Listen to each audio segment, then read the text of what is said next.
আমার কোনোভাবেই করা যাবে না। না ভাই লাইভে যান না ভাই, মানুষ চিনে ফেলবে ভাই। না না না না, আপনি যে কাজটা করছেন। হ্যান্ডস আপ, কে কোথায় আছো? এই সবাই হাত তুলো। মিরাজ ভেতরে যাও, ভেতর থেকে সবকিছু নিয়ে আসো। এই সবাই হাত তুলেন। আমার হাতে কি আছে দেখছেন? হাত না তুলে কিন্তু এক্ষুনি শেষ করে দিব। যে যার জায়গায় আছেন সবাই দাঁড়িয়ে থাকেন। আপনি হাত তুলতেছেন না কেন? হাত তুলেন। আপনাকে তো চেনা চেনা লাগছে। কিসে চেনা লাগছে? হাত তুলেন। আপনি পিঙ্কি মামা না? আপনার চোখ দেখে তো তাই মনে হচ্ছে।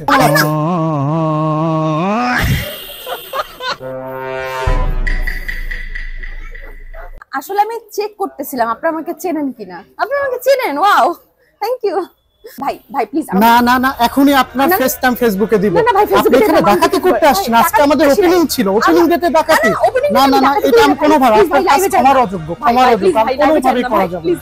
আপনার একটা শর্তে আপনাকে আমি মাফ করতে পারি, আজকে যদি আমাদের এই শপে আপনি ফ্রি প্রমোশন করে দেন, এছাড়া আপনার কোনো ক্ষমা নেই। ভাই রে ভাই, এইটা কোনো কথা? মিরপুর 60 ফিটের মাসালা বাজারের গ্র্যান্ড ওপেনিং এ এসে ডাকাতি তো করতেই পেলাম না, উল্টো ওদের এত বড় আউটলেটের নাকি ফ্রি প্রমোশন করতে হবে। পরে আমি কানতে কানতে ফ্রি প্রমোশন করতে লাগলাম, এছাড়া তো কোনো উপায় নেই। গ্র্যান্ড ওপেনিং উপলক্ষে মাসালা বাজারের স্পেশাল ফুড আইটেম সবাই ট্রাই করতেছিল, আমাকে কেউ একটুও দিল না। ভাই রে ভাই, গ্র্যান্ড ওপেনিং উপলক্ষে এই সব লোশনে বাই ওয়ান গেট ওয়ান ছিল। শুধু কি তাই, মাসালা বাজার ইউকে বেস্ট হয়, দেশি বিদেশি সব রকমের ফুড আইটেমের মধ্যেও বিশাল ছাড় ছিল। ইস, এত এত অফার, আগে যদি জানতাম ডাকাতি না করে ডাইরেক্ট কিনতে আসতাম। ওমা, উনি দেখে আমাকে ফলো করতেছে। আরে আমি যেদিকে ভিডিও করতে যাই ওখানেই দেখে উনি আমার পেছন পেছন আসতেছে। ভাই বিশ্বাস করেন, আমি প্রমোশন করতেছি, আমি মোটো আর ডাকাতি করতেছি না, প্লিজ আমার পিছু ছাড়েন। হ্যাঁ যাক বাবা, অবশেষে গেছে। ওমা, উনি তো জানে, উনি এখানেই দাঁড়ায় আছে। না না না না না, ওয়াও কত বিদেশি চকলেটস, এটা তো আমার অনেক পছন্দ, এটা তো কোথাও পাই না। এক কাজ করি, একটু ফাঁক দিয়ে ছিঁড়ে খেয়ে ফেলে, কে দেখতেছে? আরে আপু, ভিডিও করার জন্য একটু দেখতেছিলাম যে ছিঁড়ে খাইলে কেমন লাগে। আরে বাই ওয়ান গেট ওয়ানে এতগুলো নুডলস, উইন্টারে নুডলস খাওয়ার তো মজাই আলাদা। ওফো, এখানেও ম্যানেজার আমাকে ফলো করতেছে।